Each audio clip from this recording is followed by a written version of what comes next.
The galaxy had known peace for millennia, a balance of power among advanced civilizations and species. The Union of Stars, a conglomerate of the most powerful races, had long kept the universe in order. Advanced technologies were shared, planets colonized, and civilizations thrived under this unified banner. But all of this was threatened when the Tsarkar, a ruthless, war-driven alien species, invaded. The Tsarkar had no mercy. Their ships, black and jagged like obsidian, tore through the fabric of space, leaving nothing but destruction in their wake. Their massive warriors, tall and monstrous, were legends of terror. Cities were reduced to rubble, entire fleets shattered, and no species in the galaxy was safe. The Union of Stars Council convened.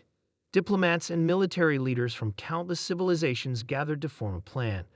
But they were all in agreement that Sarkar could not be stopped.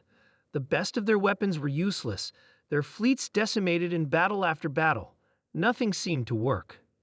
In the heart of the council chamber, Admiral Selleck of the Vorkari, a race renowned for their tactical genius, stood and surveyed the somber faces around him. "We've lost," he muttered, the words hanging heavily in the air. "The Sarkar are unstoppable." A murmur of agreement spread through the chamber.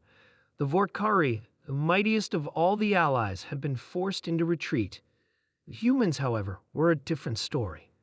At the back of the room, unnoticed by most, stood a lone human representative, Ambassador Natalia Cross. Her presence was subtle, her eyes calm despite the storm that had engulfed the room. "Why not call them?" she asked quietly, her voice cutting through the despair like a knife. The room fell silent. Several of the alien delegates looked at her, confused. "Who do you mean, Ambassador?" a Quilorian asked, its voice like a low growl. "Humans," Natalia said, her eyes shining with a quiet confidence. "Call the humans. They will help." The room erupted in disbelief. The Sarkar had crushed their combined might, and now this human, from a relatively unknown species in the galaxy's fringe, was suggesting that humanity would come to their aid. "Are you serious, Ambassador?" Admiral Selleck asked, raising an eyebrow. "Humanity is a fledgling species. They've barely mastered interstellar travel." "They barely mastered?" Natalia interrupted, her voice firm. "The humans are not what you think. You do not know them. I have fought beside them. I have seen what they can do. You must call them. You have no other choice." "But how do you know this?" "They are not a part of the Union. They have never engaged in galactic warfare," a Dilthari representative said, its 6 eyes narrowing suspiciously. "I have seen them fight," Natalia said with quiet certainty.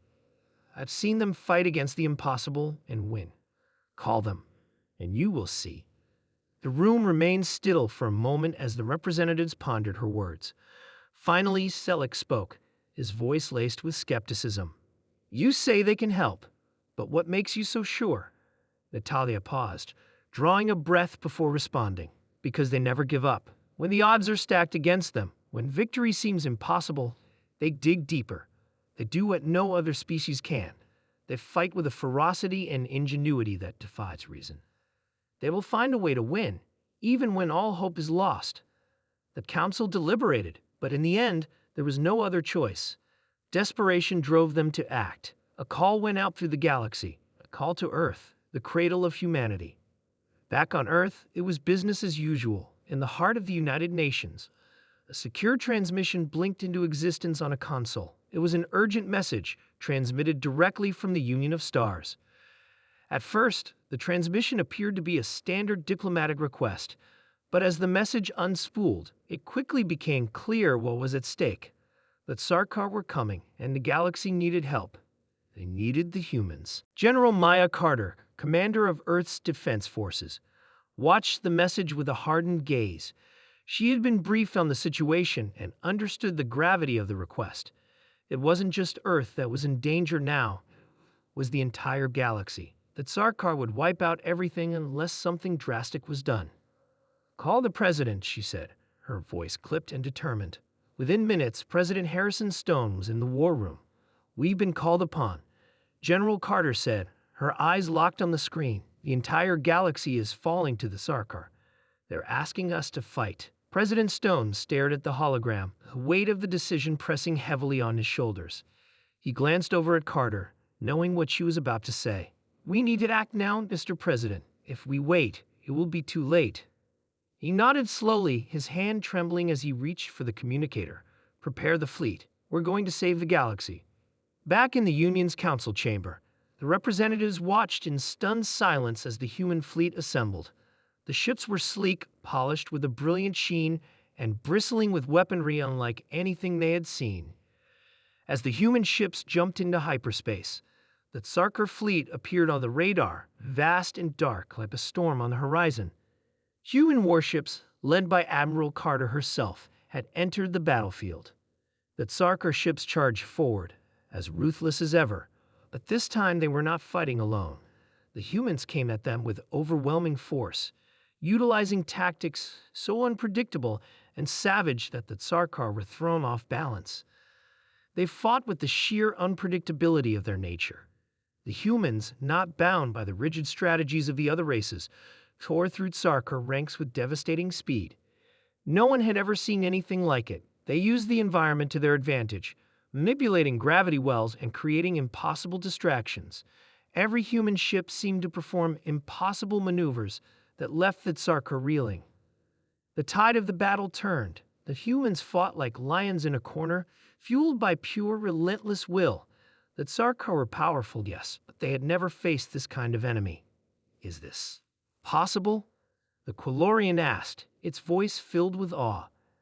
Admiral Selleck, usually stoic and composed, smiled for the first time in days. "Yes, this is humanity. This is why they are called."